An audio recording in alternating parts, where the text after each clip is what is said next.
పండిట్ రామ్ నారాయణ్ గురూజీ వారి శ్రీ శ్రీ జ్యోతిషాలయం. ఏ సమస్యకైనా సంప్రదించండి 9665611139. అయితే విశ్వపతి గారు ఇది కొంచెం అన్రిలేటెడ్ అయి ఉండొచ్చు, కానీ ఇప్పుడు మనం విశ్వం గురించి, కాస్మిక్ ఎనర్జీస్, ప్లానటరీ పొజిషన్స్, వీటన్నిటి గురించి మాట్లాడుకుంటున్నాం కాబట్టి there is also a theory. వేరాజ్ ఒకటి ఏంటంటే శివుడు is alien, Shiva is an alien అని, అండ్ అలా వచ్చారు అనేసి. అంటే వాళ్ళు ఏ ఉద్దేశం ప్రకారం ఏలియన్ అన్నారనేది మనకు తెలియదు, కానీ he is not from this planet of course. But మీరు అన్నట్టుగా మనం ఇందాక మాట్లాడుకున్నట్టుగా వేరే డైమెన్షన్స్లో ఉన్న లోకాల నుంచి వచ్చిన ఏలియన్ అని కూడా అనొచ్చు, ఎందుకంటే ఏలియన్ మీనింగ్ అది కాబట్టి. మన ఈ సరౌండింగ్స్కి కాకుండా అన్నోన్ సరౌండింగ్స్ నుంచి వస్తే ఏలియన్ అంటారు కాబట్టి. ఆ థియరీ ప్రకారంగా చూసుకుంటే Shiva is also an alien. అలాగే ఆల్సో ఇదే థియరీలో ఇంకొక మాట ఏంటంటే there are other living beings, we call them as aliens again, గ్రహాంతరవాసులు అనేది కూడా అంటూ ఉంటారు కదా. సో ఈ రెండు ఏంటండి, అంటే నాకేమనిపిస్తుందంటే ఇది చాలా తప్పుగా అయి ఉండొచ్చు, క్షమించాలి ముందే. చెప్పండి. ఎందుకంటే మిడిమిడి జ్ఞానంతో మాట్లాడకూడదు అంటారు కదా. పర్లేదు, చెప్పండి. అదర్ డైమెన్షన్స్ లో ఉండే వాళ్ళని ఏలియన్స్ అంటే, if Shiva came from other dimensions, and అలాగే ఇంకొక మనం ఆల్రెడీ ఏలియన్స్ ఉన్నారు అని అంటే, మనం ఏలియన్స్ అనుకుంటున్నది మనం పూజిస్తున్న దేవతలను వీళ్ళందరినీ, లేదంటే నిజంగా విడిగా అసలు ఆ ఏలియన్స్ గ్రహాంతరవాసులు ఉన్నారా అనేది నా ప్రశ్న. అంతేనా? అంతే.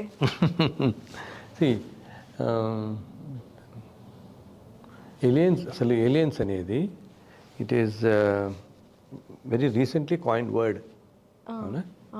ఏలియన్స్ అనేది మనం ఈ మధ్యగా ఏదో గ్రహాంతరవాసులను అంటున్నాం.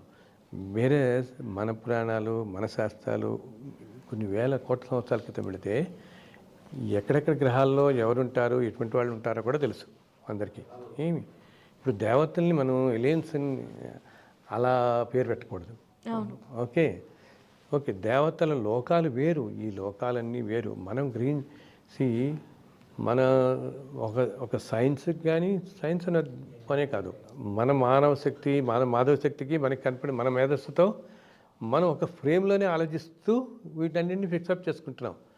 బట్ వీటన్నిటిని నడుపుతున్న సుప్రీం పవర్ కానీ, ఆ శక్తి కానీ డిఫరెంట్ డైమెన్షన్స్లో ఉంటాయి. ఇవే ఈ రకరకాలు ఇవన్నీ, ఈ దేవతలు ఇవన్నీ. సో ఏలియన్స్ వేరు. మళ్ళీ వీళ్ళు గ్రహాంతర వాసులు అనేవాళ్ళు ఉన్నాయి. ఇంకా మిగతా గ్రహాల్లో కూడా జీవరాశి ఉంది. అది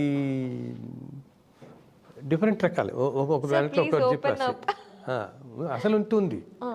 నో డౌట్ కొన్ని ప్లానెట్స్ మీద జీవరాశులు ఉన్నాయి, ఉన్నాయి కూడా. అవి మన వాళ్ళకి ఏంటంటే ఇప్పుడు సైన్స్కి ఇది అంత చిక్కట్లేదు. అది అంత చిక్కక వీళ్ళు రకరకాల పేర్లు పెట్టి ఫ్లయింగ్ సాసర్స్ అది ఇది అంటున్నారు. బట్ మహర్షులు ఎప్పుడో దర్శించి చెప్పారు ఏ లోకాలు లేకుండా ఉండేవాళ్ళు, ఏ గ్రహాల్లో ఇట్లా ఉంటుంది. అసలు ఇంకా వెనక్కి వెళ్తే మహర్షులు దర్శించారు కూడా, ఎక్కడెక్కడ జీవరాశి ఎలా ఉంటుంది, ఏమిటి, ఏ రూపాల్లో ఉంటారు ఏమిటి అని చెప్పేసి. ఓకే, ఇది మనం భగవంతుడు ఇప్పుడు ఇందాక మీరు అన్నారు శివుడు, సుబ్రహ్మణ్య స్వామి, దేవతలంతా దేవలోకం అని ఉంటుంది అని. సో దాన్ని మనం ఎలియన్స్ అనే వర్డ్ దానికి యూజ్ చేయడం అంత సమంజసం కాదు. ఇదంతా ఈ సృష్టి మొత్తాన్ని నడిపితే శక్తులు వేరు, మహాశక్తి, ఆ శక్తి నుంచి వచ్చిన దేవతా శక్తులంతా వేరు. ఎలియన్స్ అనేది మనలాంటి జీవరాశి. ఇది ఇక్కడ ఒక ఫామ్లో ఉన్నట్టే, కొన్ని ప్లానెట్స్ మీద ఇంకో ఫామ్స్లో ఉంటాం, బట్ ఉంటాయి. అయితే ఇదే ఇంకొక థియరీ కూడా ఉంది. సారీ, ఇవి సైన్స్ ప్రకారం కనుక్కోలేరు, అది సాధ్యంగా సైన్స్ ప్రకారం కనుక్కోవడం ఇప్పుడెప్పుడు సాధ్యమే పని కాదు. బట్ సాధనలో ఉన్నవాళ్ళు, మహర్షులు, వాళ్ళు దర్శించగలుగుతున్నారు, దర్శించారు, ఎప్పుడో దర్శించారు కూడా. ఎప్పుడు ఏంటంటే ఏంటంటే తల్లి, ప్రతిదీ భాగ్యానికి రాదు లోకంలో, అంతే. అది ఏది ఎంతవరకు అవసరం అంతవరకు వస్తుంటాయి అన్నీ. అవును, భగవద్గీతలో కూడా ఉంది. భగవద్గీతలో శ్రీకృష్ణుడు ద్రౌపదిని తీసుకువెళ్ళి భూమి మీద నుండి తీసుకువెళ్ళి other side of the world చూపించాడు అని కూడా చెప్తారు. So there are so many aspects though. యూనివర్స్లో ఎంతో కనపని ఇప్పుడిప్పుడు నిన్న మొన్న నాసా వాళ్ళు కనపడి మాకు ఇంకో గెలాక్సీ ఏదో కనిపించింది, ఏదో ఒక సైడ్ నుంచి కనిపించింది ఇట్లా అంటున్నారు. అటువంటిది ఎన్ని గెలాక్సీస్ ఉంటాయి, ఎన్ని ఉంటాయి అనేది మహర్షులు మొత్తం అలా దర్శించారు తల్లి. దర్శించి మనకు అంతా ఏంటంటే అది కూడా మనం ఇన్ని కోల్పోయినట్టే అది కూడా కొంచెం కోల్పోయాం. ఎంత ఎలా ఉండేది, ఎన్ని ఉన్నాయి అసలు ఈ గ్యాలాక్సీస్లో. మనం వాళ్ళు పాలపుంతంటారు, మిల్కీ వే అంటాం, వీటిలన్నిటినీ అక్కడ ఏ దేవతలు ఎక్కడుంటారు, ఎటువంటి జీవరాశులు ఏ గ్రహాల మీద ఉండొచ్చు కూడా తెలుసు అప్పుడు అందరికీ. మనకి అంత దర్శనం జరిగింది. జీవరాశి ఉంటే అది చాలా కాంప్లికేటెడ్ ఇది టాపిక్, దాంట్లోకి వెళ్ళామంటే మనం. బట్ ఉంది, అసలు జీవరాశి అనేది ఉంది, అది మాత్రం నేను చెప్తాను.